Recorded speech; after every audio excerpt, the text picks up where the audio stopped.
Chain સ્નેચિંગની ઘટનાઓ પર લગામ લગાવવા માટે સુરત ક્રાઇમ બ્રાન્ચને મોટી સફળતા મળી છે। સુરત અને અમદાવાદ શહેરમાં આતંક મચાવનાર અને 19થી વધુ ગંભીર ગુનાઓમાં સંડોવાયેલા એક રીઢા ગુનેગારને ક્રાઇમ બ્રાન્ચે દબોચી લીધો છે। ચેઇન સ્નેચિંગની ઘટનાઓ પર લગામ લગાવવા માટે સુરત ક્રાઇમ બ્રાન્ચને મોટી સફળતા મળી છે।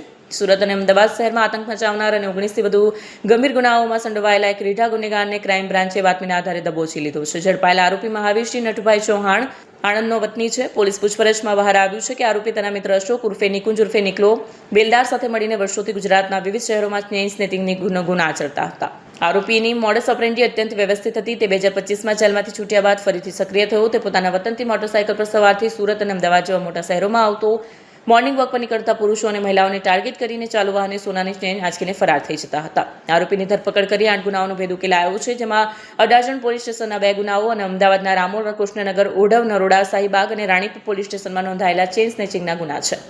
સુરત શહેર ક્રાઇમ બ્રાન્ચની ચેઇન સ્નેચિંગ સ્કોડના પોલીસ ઇન્સ્પેક્ટર જૈન ગોસ્વામી અને પીએસઆઈ એનટી દેસાણીને માહિતી મળેલ કે કતારગામ વડલા સર્કલ પાસે એક આરોપી મહાવીરસિંહ નટુભાઈ ચૌહાણ, જે મૂળ તારાપુર આણંદ મહિયારી ગામનો રહેવાસી છે, જે અગાઉ ચેઇન સ્નેચિંગ ગુનામાં વોન્ટેડ ચાલે છે, તેને પોતાના સહતોમતદાર અશોક રામજીભાઈ બેલદાર, જે અગાઉ ચેઇન સ્નેચિંગની અંદર પકડાયેલો હોય અને હાલ જેલમાં હોય, એના માટે વકીલ કરવા માટે અહીંયા આવેલ, જે માહિતી આધારે આરોપીને પકડી અને ક્રાઇમ બ્રાન્ચ ખાતે લાવીને પૂછપરછ કરતા આરોપીએ કુલ 8 ગુનાની કબૂલાત આપેલ છે ચેઇન સ્નેચિંગની।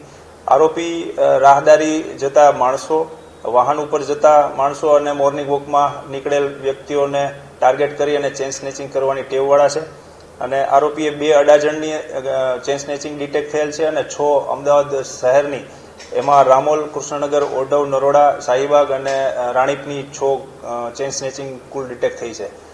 આરોપી અગાઉ પણ 19 ગુનાની અંદર પકડાઈ ગયેલ છે, ગુનાહિત ઇતિહાસ ધરાવે છે અને તે મારામારી, ચેઇન સ્નેચિંગ, ચોરી અને લૂંટ જેવા ગુનાનો રીઢો ગુનેગાર છે।